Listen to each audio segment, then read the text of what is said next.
Good afternoon. I'm Brian Reagan. This is Tyler Kelly. Welcome to our midday meditation on the Gospels.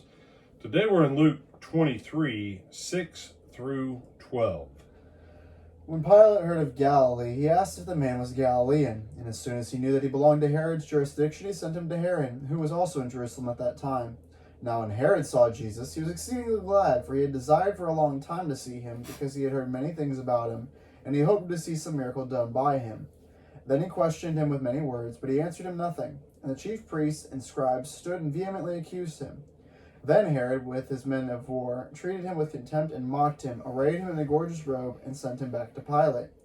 That very day Pilate and Herod became friends with each other, for previously they had been at enmity with each other. All right. So Pilate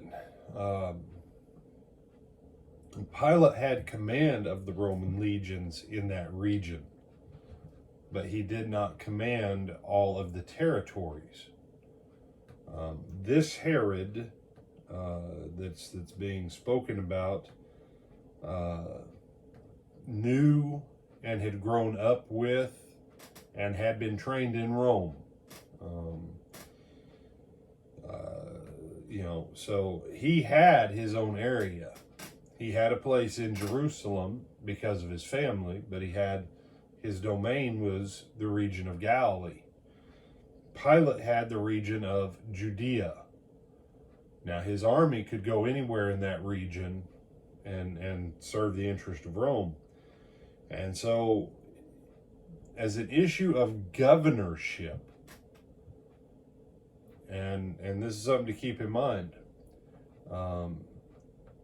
there would have been a time where if someone was accused of something in Georgia and they were from Georgia, and now they've been arrested by police in another state, there was a time when, hypothetically you would have sent them back to Georgia, or if Georgia's governor would have been in, say, Florida, you'd have sent him over to the governor and said, you deal with him. He's one of your people. And you have to understand that was how the ancient world worked. If a ranking official from that region was in the area, you gave it to them.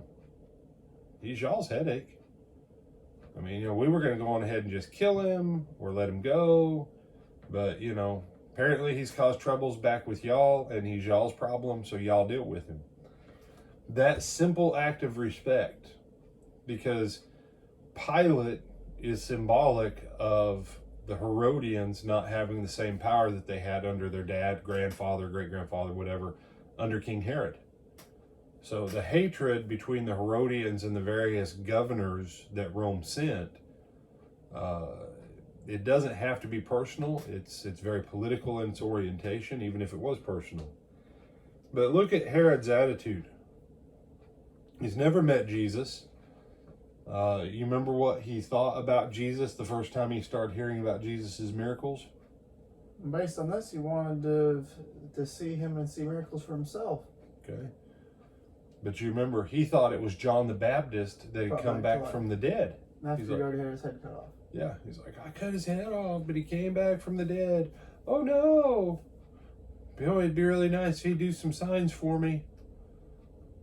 Jesus never did.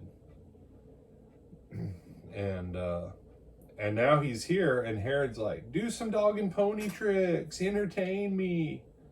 And Jesus just stands there quietly. And if you want to make people mad, sometimes the best thing you can do is just stand there. You say, what? Yeah. Jesus just kind of stands there, doesn't answer him. And Jesus does no dog and pony show for him. He said, well, if Jesus would have done a miracle, it would have done nothing. Number one, Jesus' miracle point is done. He's finished all of his miracles, other than his resurrection. He's done with his miracles. Herod would not hear John. Herod would not hear Moses. Herod would not hear the prophets. Herod would not hear David and the Psalms. So guess who else he won't hear, even if he does a miracle and preaches to him? Who do you think, Tyler? Jesus. Jesus. And so what does it say they do? They mocked him, they treat him poorly, and then they send him away. And they say, send him back to Pilate, let Pilate go on ahead and kill him or whatever Pilate's going to do. He said, what would have happened if Jesus would have done a miracle? What do you think Herod would have done if Jesus would have done a miracle, Tyler? Based off of what you know about Herod. Herod either keeps him around basically as his little sideshow party trick, or Herod still says off with his head, we don't need him. Okay. And I think, you know, as you're looking at this, there's a point of wisdom with Jesus in not saying or doing anything. Because the moment Pilate transferred him over to Herod, he's now under Herod's authority. And Herod had no problem keeping a guy locked in a cell for weeks or months on end just to hear him and hope that they would do something and maybe to get a little bit of kickback money. So Jesus, what Jesus does here is very astute. And please don't tell me, oh, well, he did because he's smart, because he's God in the flesh. Yeah, whatever. As human, this is astute. Don't buy into Herod's little game because you might not get out of it. You know?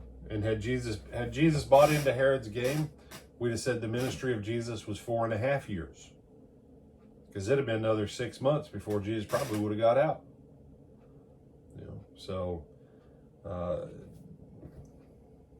don't lie to yourself and say that if you will entertain the world the way the world likes to be entertained, that they'll come to Jesus. If Jesus himself didn't play that game, what makes you and I think that we can do the similar and get a better result? Anything you want to add? No, sir. Then tell them good afternoon. Good afternoon, and we'll see you back this evening.